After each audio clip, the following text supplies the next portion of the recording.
Welcome to Sweet Life Beat Life. We hope this video helps. You start by ensuring prerequisites are ready. A modern Excel 2016/2019/365, source files centralized and clear KPIs. First, create a single folder and copy raw exports there so you preserve originals. This avoids accidental overwrites. Then, open Excel and enable Power Query and the data model. Those let you transform and relate tables without manual edits. Once done, sketch a simple layout on paper, space for filters, a trends chart, and KPI cards. That plan guides the next step. Now you transform and model the data. Load each source into Power Query, remove junk rows, set correct data types, and create a clean date table. This is critical for time intelligence.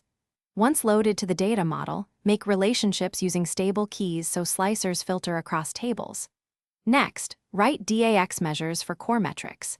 Use SUM for totals, calculate with DATAD for period comparisons, and divide for safe percentages. Make sure measures are named clearly because they power every visual.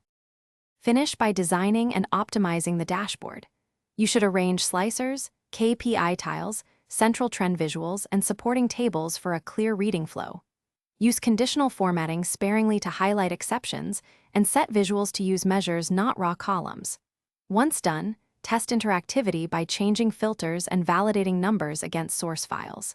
If something breaks, first confirm relationship keys and date continuity. Then review DAX for context transitions. Those two fix most issues. Thanks for watching. Consider subscribing if we helped you.